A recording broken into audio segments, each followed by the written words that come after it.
بەڵێتر هەڵبژاردننی سەرۆکایەتی ئەمریکا هەڵبژاردنێکی گرنگە لە سەرتاسەری جیهان کاردانەوە و کاریگەریەکانی دواتریش دەرەکەوێت. من سەبارەت بە ئەنجامی هەڵبژاردننی سەرۆکایەتی ئەمریکا لێکەوتەکانی لەگەری دەرچوونی هەر کاندیدێک کۆماریە دموکراتەکان لەگەڵ میوانەکانم قسە دەکەم لە مبارەت تایبەتە. دکتۆر نازدار ئالایەدین سەجادی شرۆڤەکاری سیاسی لێرە لە ستودیۆ لەگەڵما زۆر بەخێر بێ. هاوکات لە سلێمانیەوە بەڕێز میران حسێن مامۆستای زانکۆ لەگەڵم دەبێت. هەروەها ئەحمەد بناوی ئەندامی بۆردی فدراسیۆنی ڕەوەندی کوردستانی لە شاری کالگێری کەنەداوە لەگەڵمان دەبێت. لەگەڵەوانیش زیاتر گفتگۆ دەکەم. دکتۆر بە سەرەتا لە جەنابەت بپرسم ئەوەی کە تا ئێستا دیارە دۆناڵد ترامپ کاندیدی کۆماریەکان زۆرینەی ئەو دەنگانی بەدەستێنەوە کە پێویستە بۆ سەرۆک هەیبێت، بەڵام لە ئەگەری سەرکەوتنی هەم کە هەر کام لەم کاندیدانە کۆماریە دموکراتەکان چی لە داهاتووی سیاسی ئەمریکا دەگۆڕدرێت؟ پێشەکی سپاسدانەکەم لەسەر بابەتی هەڵبژاردنەکەی ئەمریکا. ئەگەر طبعاً خۆی لە چەند ڕوویەکەوە ئەمە کاریگەری ئەبێت لەسەر ناوخودی ئەمریکا و لەسەر جیهان و لەسەر ڕۆژهەڵاتی ناوەڕاست کە ئەم پارچەی ئێمە تیاشیاوین. ئەبێ ئێمە یەکشت بزانین لە سەرەتاوە سیاست نەگۆڕە، یعنی سیاست لە ئەمریکاوە بە گۆڕینی سەرۆکی سیاسەتەکان ناگۆڕین، بەڵام چی ئەگۆڕێت؟ استراتیجیەت چۆنیەتی بەدیهێنانی ئەم سیاسەتانە ئەگۆڕێت لە تاکێک بۆ تاکێکیکە. ئێمەش طبعاً لە نێوان دیموکرات و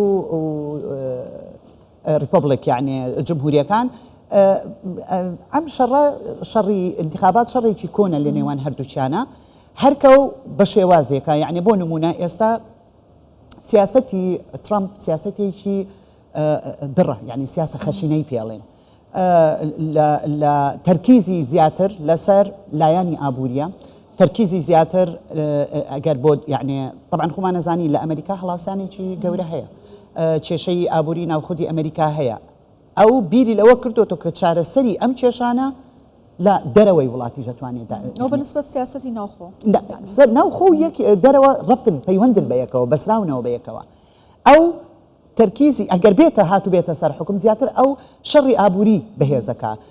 ئەبێ ئەمە شتێکی کەیش بزانین ئەمریکا چ لە لایەنی دیموکرات و چی لە لایەنی جمهوریەوە بیر لەوە ناکەنەوە کە شەڕ داگیرسێنن لە دەرەوەی وڵات دەرەوەی خۆیانەوە یان بشنە ناو شەڕێکی ڕاستە و خۆ وەکو جاران ئیتر ئەو سیاسەتە نەماوە. ئەگەر شەڕی ئەوان بێت یەک مەبەستی هەردووچیان مەسلحەتی ئەمریکایە. باشە، پێت وایە کە ئەم بەم شەڕێک ئێستا لە ناوچەکە هەیە کە لە سەردەمی دموکراتەکان ئەم شەڕە گەورانە هەڵگیرساوی ئۆکرانیاوەی غەزە، ئیسرائیل، حەماس و لوبنان لە سەردەمی ئیدارەی نوێی ئەمریکا ئەمە درێژە دەکێشێت، ئەمریکا ڕاستەوخۆ دەچێتە ناو شەڕێک ناوچەیەوە.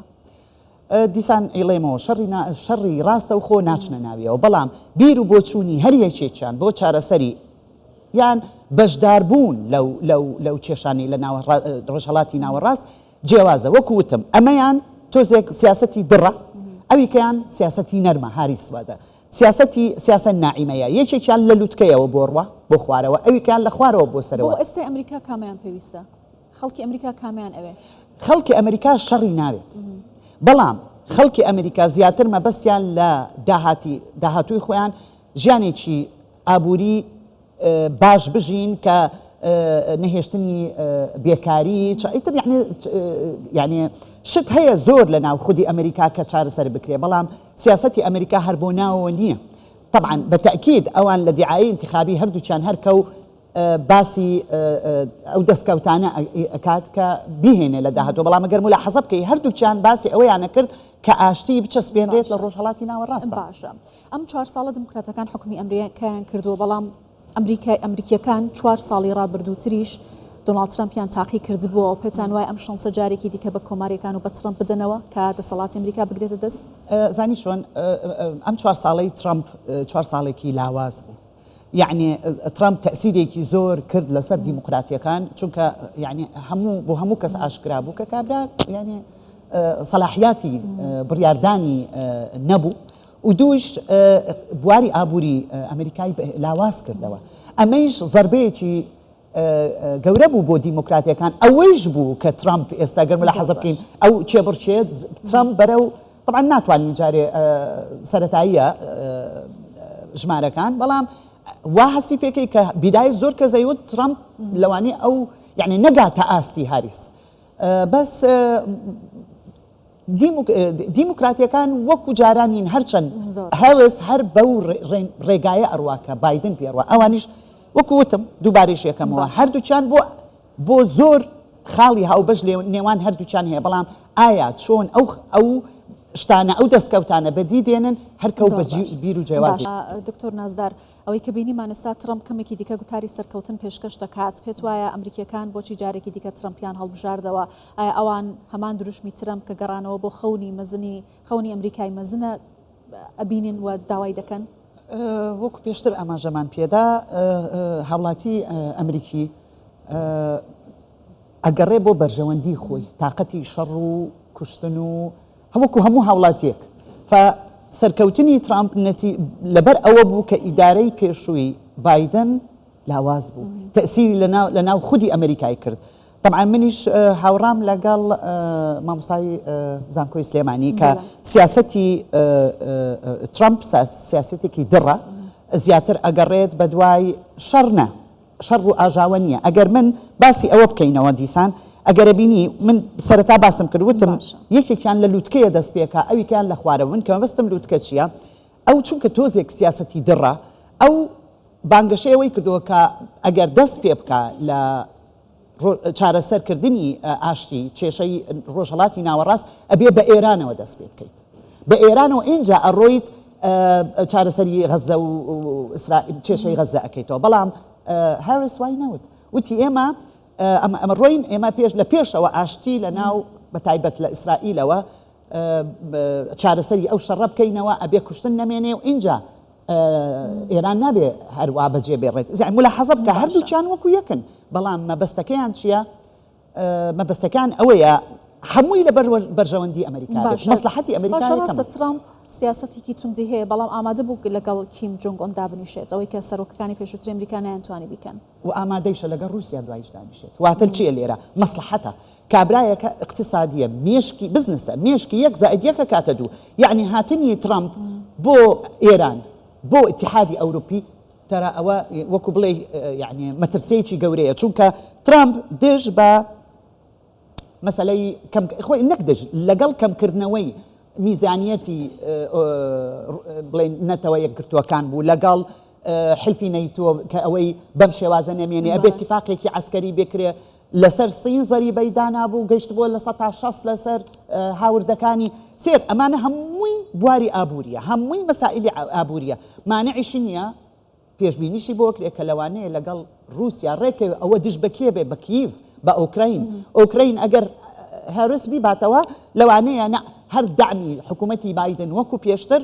لەگەڵ ئۆکراینیا ئەو دامە بەردەوام ئەتوانێتەوە بارودۆخە بگۆڕێ ئەتوانێت و شەڕە ناکۆتاییانە کۆتایی پێبێنێ لەکوێ لە ناوچەکە ئەزانی چیش کۆتایی شەڕ شتێکی وا ئاسانیە ئەبێ یەکشیش بزانیت چ بایدن چ دیموکرات و چ جمهوریت هاوپەیمانیە لەگەڵ ئیسرائیل هەیە لە ناوچەکە ئەمە ناگۆڕێت هاوپەیمانیش بەرژەوەندی ئیسرائیل لە بەرژەوەندی ئەمریکایە واتە کۆتایی شەڕەکە بەوە کۆتایی نایەت کە تۆ بە دوو قسە دەرچیت و لەسەر تەلەڤیزیۆن. ترامپ بەردەوام دەڵێت کە لە سەردەمی جۆ بایدن هاوپەیمانەکانی ئەمریکا هەمووی لێ تۆراون یا دوور کەوتنەتەوە ئایا ئەمە کاریگەری کردە سەرەوەی کە ئەمریکا لاواز بێت و ترامپ توانێت ئەو هاوپەیمانەتی و متمانی هاوپەیمانەکانی جارێکی دیکە بگەڕێنێتەوە مەبەستی بە دیاریکراویش کامە هاوپەیمانە؟ زانی چی وەکو پێشتر ئاماژەم پێدا تۆزێک ئیدارەی بایدن ئیدارەیەکی لاواز بوو ئەو لاوازیە تەسیری لە ناو خودی ئەمریکا کرد و لە ناو دەرەوەیش و ئەگەر ملاحەزە بکەین ئەو لاوازیە یەکەم لاوازی نییە لەسەر ئەم ئاستی ئەمریکا بێت باراک ئۆبامای ژوای کرد خاستەن لە ڕۆژهەڵاتی ناوەڕاست زۆر سیاسەتێکی لاواز بووە دەرگای کردەوە بۆ هێزەکانی زلهێزەکانی تری وڵاتان وەکو سین وەکو رووسیا کە بتوانن بێنە ناو ڕۆژهەڵاتی ناوەڕاست کە پێشتر ئەوە قەدەغە بوو فەو کابرایەکی اقتصادیە ئابووری ناسە بزنسە هەموو شتێک لە لای ئەو حیساباتە لەو باوەڕابم کە بتوانێت ئاستی ئابووری ئەمریکا بەرزکات. باشە با لە تارەکەی ترامپ بزانم ئەوەی کە ئاماژەی پێکرد زیاتر سیاسەتی کۆچ بوو لە ئەمریکا پرسینا خۆی و ئابووری بوو بەڵام ئاماژێکی بە سیاسەتی دەرەوە نەکرد چیت لە وتارە خوێندەوە کە ئێستا پێشکەشی کرد؟ طبعا چونکە ئێستا وتارەکەی بۆ ناوخودی ئەمریکایە فبەتەکید تۆ بێ ئەو هەستە بجوڵێنی و تەسیر لەسەر ئەو هەستە بکەیت کە ناوخودی وڵاتەکەیە کە هاوڵاتی خۆیانن بەس سیاست وەکو پێشتریشم پێ سیاست داڕێژراوە سیاسەتی دەرەوەی ئەمریکا دیارە و ڕوونە بۆ خۆیان کە ئەزانن بە چ استراتیجیەک بۆی بڕۆن لەبەرەوە سەرکەوتنی ترامپ لأمريكا بهالبجاردني هاوڵاتی ئەمریکی بوو بەخواست و حەزی خۆیان بووە و بە تەکیدش ناڵێم دوای ئەو ماوەی کە ئەو 4 ساڵە کە بایدن حکومڕانیەکەی لە ناو خودی ئەمریکا لایەکی لاوازی ئەمریکای پیشاننا و ئابووریش بێگومان زعیف بوو لاواز بوو ڕێژەی بێکاری المهم یعنی زۆر هۆکار هەیە کە ئەو هۆکارانە هاوپڵ طبعا دەرەوەی ئەمریکاش دەرەوە نەکەن ناو خودی ئەمریکا هەمووی ئەمانە لە ساڵحی ترامپون بۆ ئەم هەڵبژاردنە. زۆر باشە بەڕێز دکتۆر نازدار علایالدین سەجادی شرۆڤەکاری سیاسی زۆر سپاس کە لە ستودیۆ لێرە لەگەڵم بووی سپاس بۆ بۆچوونەکانت.